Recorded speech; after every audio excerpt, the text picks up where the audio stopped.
কথায় আছে ঢেঁকি স্বর্গে গেলেও ধান ভাঙে। ভোট প্রচারেও রোগী দেখছেন বর্ধমান দুর্গাপুরের তৃণমূল প্রার্থী চিকিৎসক মমতাজ সংঘমিতা।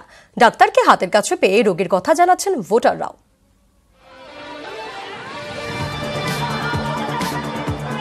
চেম্বারে বসতে পারছেন না স্ত্রীরোগ বিশেষজ্ঞ মমতাজ সংঘমিতা, কারণ ভোট প্রচারের ব্যস্ততা।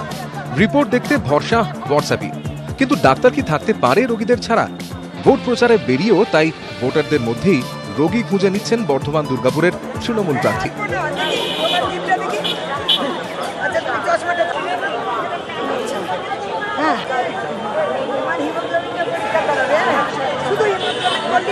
প্রচারের ফাঁকে চিকিৎসাও কি চলছে?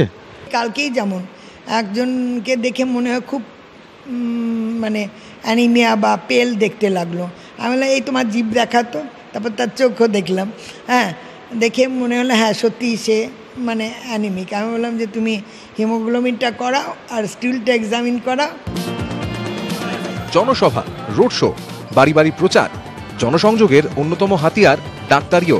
চিকিৎসকের পরামর্শে খুশি ভোটাররাও। ম্যাডাম নিজেই আমাকে ডেকে সমস্যাটা জিজ্ঞেস করলো, আমি সমস্যা বললাম, দিয়ে আমাকে ওষুধ লিখে দিয়েছে।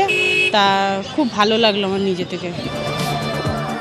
কমিউনিস্ট নেতা সৈয়দ মনসুর হাবিবুল্লাহর মেয়ে ও রাজ্যের প্রাক্তন মন্ত্রী নূরে আলম চৌধুরীর স্ত্রী মমতাজ সংঘমিতা 2014 সালে বর্ধমান দুর্গাপুর থেকে জয়ী হন তিনি।